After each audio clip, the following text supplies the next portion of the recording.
This is Larry Cochran, and I'm doing kind of an economic outlook, jobs outlook at the same time. This is February 22nd, and there's a lot to weigh in on this subject here. Possibly the biggest thing that we can deal with here is the budget crisis looming in pretty much a majority of the states in the United States right now. We're dealing with budget busting issues and collective bargaining agreements and all these things. Realistically, and I'm always going to speak realistic when it comes to these things. First and foremost, most people who hear these terms don't understand what's really going on. In reality, unions have some good things and unions have some bad things. They're no different from our politicians. They have some good things and they have some bad things. So we don't want to completely eliminate them. No, we don't. But we do want to eliminate the stronghold that a lot of these unions do have on a lot of the states, on a lot of employers, and things like that. Right now we're in a state where you have politicians on certain sides trying to pit rich against poor, tax the rich people. That's the only way to get out of this. Tax these people. Okay. Sounds good in theory, but it never works. Then you have those who say increase taxes on everybody. Sounds good. Doesn't always work. Then you have those people that say lower taxes for everybody, tax cuts across the board for everybody. To some degree, that may work, but it doesn't always have a lasting effect. Now, here's what they mean when people say that lowering taxes on corporations causes a budget shortfall. The problem is what they're saying to you.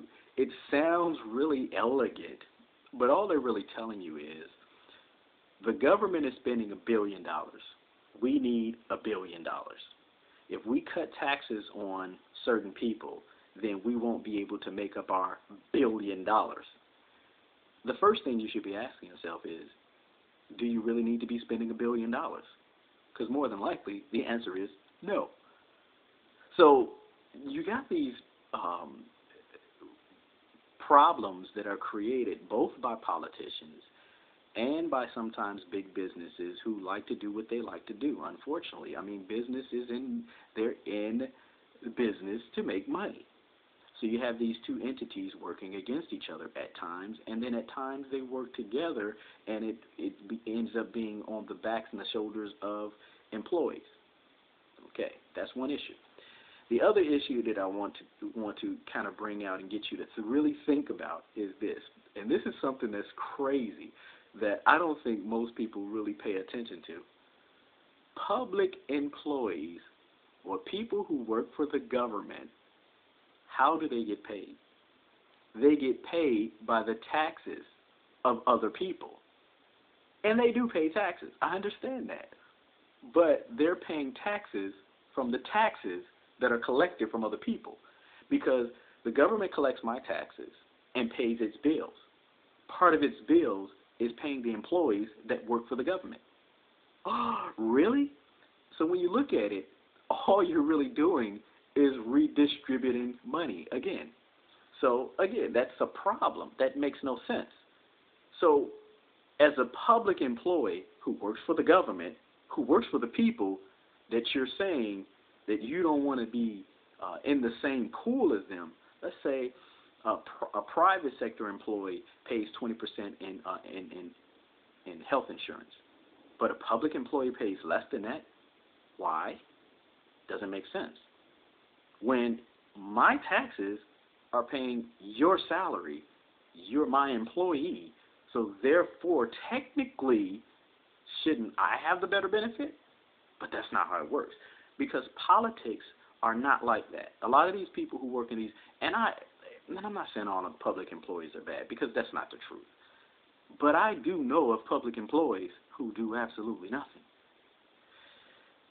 We have a very strange system set up right here, right now, where those people who have the information succeed and those people who don't have the information are tossed to and fro and are put in a political uproar over, we can't take this anymore. But most of the time you don't even know what you can't take because you don't have all the information. You haven't read the budget, so you have no idea what the budget looks like. You don't know what the law really says, so therefore you can't argue the law. Then you put these union leaders or these political leaders or even business leaders in front, and they all are going to tell their side of the story. And whoever has the best story, that's who we believe. Unfortunately, it's time out for that. As you're going to always hear me say in the economic outlook or in the jobs outlook, go out and seek the information for yourself. As long as you're allowing others to tell you what's really happening, they're going to tell you what's in their best favor. That's why politicians, Democrats love Democrats, and Republicans love Republicans, and independents love independents, and the Whig Party love the Whig Party. Who cares? That's irrelevant. What is relevant is the numbers. What do the numbers really say? African Americans. I'm in the population that is probably 30 to 40% underemployed. Our unemployment rate has been 20 or 25% forever. But I'm not going to complain about that because I'm not going to take the side of, well, I'm African American. No, that's silliness. The reality is those who control the information are those who stay in power. Those who control the information control everything. Education is key, but education comes at a cost, public or private. You're going to have to go out there and get the information that is necessary for you to make the choices that you need to make. You can't depend on pensions. You can't depend on Social Security. You can't depend on Medicare. You can't depend on companies that you work for. You can't depend on anybody to make these choices for you. You have to go out and make these choices for yourself. All I'm going to continue to say is that as long as you're allowing people to feed you with information, whether it be right or wrong, you need to investigate it. If you're not investigating the information, you lose. So you may as well get what you get. That's it. Accept it. Now, as far as these unions in Wisconsin and these unions in Ohio and unions across the board, honestly and truthfully, they deserve what they get. I'm going to tell you why.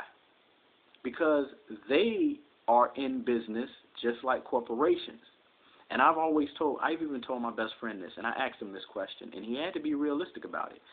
When you're talking about public sector types of entitlements, because that's really what these are, entitlement programs, saying that if you work as a school teacher for 20 years, we'll pay you for 60 years. That's the dumbest thing I've ever heard. You work for 20 years, I'll pay you for 60 years until you die. I'll pay you until you die. Get out of here. That doesn't work. It doesn't make sense. Promises made, yes. Dumb promises were made by politicians who had no interest and who could care less whether or not they could pay the budget 20 years from now. That's why we're in the trouble we're in.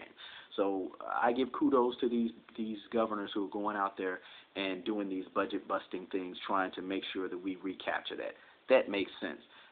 Some of them, how they're doing it, I kind of disagree with taking away complete rights. You don't want to do that. You don't want to play that game. But at the same time, you do want to go in there and you want to say, look, we're going to deal with this issue, and either we do it this way or it's the highway. That is excellent. You want them to do that. You don't want a leader that's anything other than that. When Barack Obama does it, what do people say? Yay, Barack Obama! But when a Republican governor does it, they get upset. See, this is what I'm saying. We've allowed ourselves to be dominated by those who have the information, and we don't read it for ourselves. That is where the problem really lies. Okay, so let's get back to that. So when you have unions and when you have these public employees who are telling you that they're being downtrodden, they're being downtrodden by your money. That's the problem. You're the one who should be out there picketing, but yet they're picketing. Why?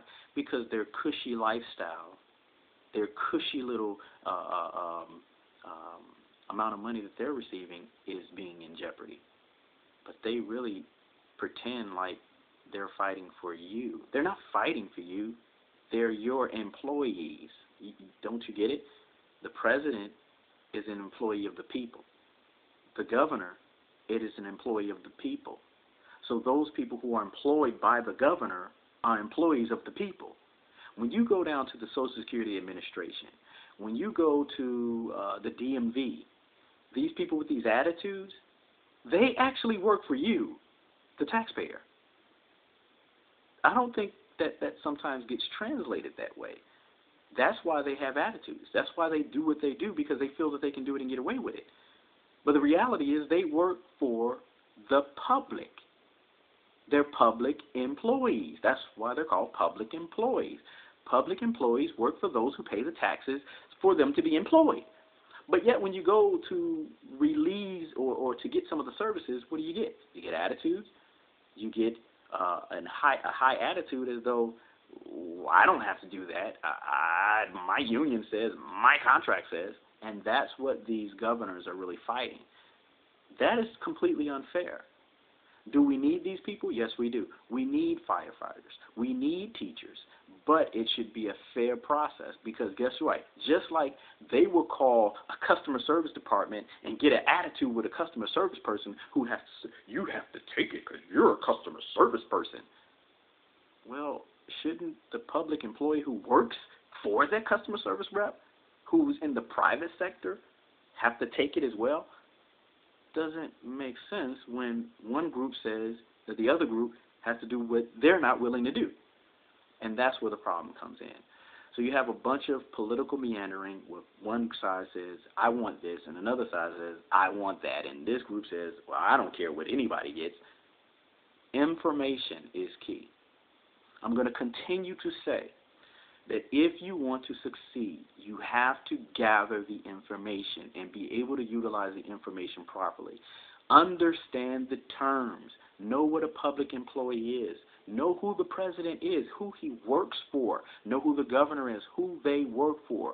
They work, honestly, for the private employees who pay taxes into a public system, who then, yes, public employees pay taxes too, but they're paying taxes from a check that they receive from the taxes that are paid from the private employees. You see how the system works? Everybody pays taxes, but the money comes from one place to another, and there's a circle that is called our gross domestic product. And how do we arrive at that? And there's a system called business to government and government to employees, employees to the... There's a system in how all this works. If you don't understand how that system works, you'll always be tossed to and fro.